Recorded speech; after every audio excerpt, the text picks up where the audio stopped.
Okay, we need to talk about something every investor deals with at some point: fear.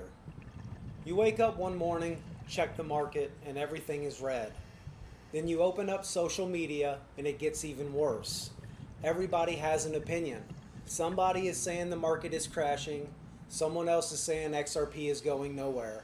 Then you start thinking, wait a minute, did I make a mistake? Before you do anything, stop for a second, take a break, and ask yourself, what actually changed? Did the technology suddenly stop working? Did the XRP ledger stop moving money? Did Ripple suddenly stop building? Did the problems you were trying to solve disappear? No. What changed was the price. And the price is going to change every single day. That's something I think a lot of people forget. We get so caught up in watching that little numbers on the screen that we forget why we invested in the first place. We start letting a 5-minute candle change our entire opinion of something we may have spent months researching. Think about that for a second. You can spend weeks learning about a project, looking at the technology, studying the companies that are involved, and trying to understand where the whole industry is going. Then one bad afternoon comes along, and suddenly you're ready to throw all of the research out the window. That doesn't make sense, does it? If you're going to invest into something, you should know what you own, and more importantly, you should know why you own it. That way, when the market gets crazy, you have something to fall back on beside your emotions. Let's take a moment to remember some of the reasons why we invested in the first place.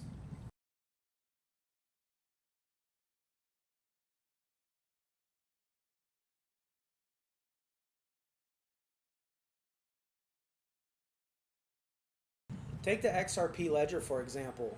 The network doesn't wake up every morning and check the price of XRP before deciding whether it wants to work or not. It just keeps running. It continues to move value quickly and operates around the clock 24/7. And let's not forget that transactions can be completed at a very low cost. None of that changes because the price goes down 5% in one day. And that's the part I want people to understand. The market can change in a few minutes, but building real technology takes years. Those are two very different things. Prices move because people get excited, scared, greedy, or impatient. That's been happening in markets forever. We see something going up and suddenly everybody wants in. Then the market drops, people get scared, and suddenly everybody wants out. That's how people end up buying when everyone is excited and selling when everyone is terrified. And honestly, we've all seen it happen. That's why patient matters so much more. Warren Buffett once said, be fearful when others are greedy and greedy when others are fearful. Now, that doesn't mean you should blindly buy something just because the price is down. It means you need to be able to think clearly when everyone else is losing their minds. When everything is going up, it's easy to feel confident. The real question is, what do you do when everything starts to go the other way? Do you panic, or do you step back and look at the bigger picture? Sandy Call from Franklin Templeton recently said this in an interview. Keep this in mind when you're thinking about walking away from your position. Organization is still definitely top of mind. I think almost every traditional counterparty that Franklin Templeton has is now starting to talk about how do they introduce wallets, how do they allow for tokenized investment products, which is great to see. Um, I think that you also are at a moment where we are hoping to get more regulatory clarity, not to Yes. be ironic. Yes.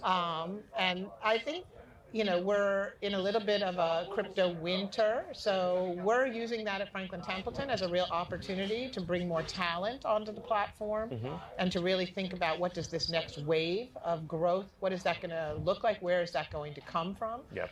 And I think that we're very, very optimistic about where we see this next wave, right? I think that we got up to about 4 trillion in this last bull market. I think we're going to see multiples of that move into crypto. We could get 20, 30, maybe even north of that in terms of total money moving into the ecosystem. Where's Instead of spending all day watching the chart, look to see what's happening behind the scenes.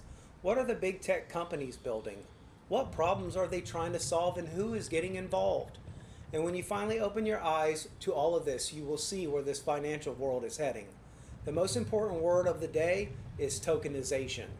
Now, if you're not familiar with that word, don't worry. It sounds way more complicated than it really is. At its basic level, tokenization is about taking real world things like real estate, government bonds, gold, and other assets and putting them onto a blockchain. Now, why would anyone want to do that, you ask? Because it could make certain assets way easier and faster to move, to trade, and to access globally. And this is where things start to get interesting. The conversation isn't just happening in crypto communities anymore. Banks, financial companies, and major institutions are looking at this technology too. That doesn't mean everything is guaranteed to work out, and it doesn't mean XRP is guaranteed to succeed. Nothing in investing works that way, but it does mean something important is happening. The financial world is looking at blockchain technology in a much more serious way than it did years ago.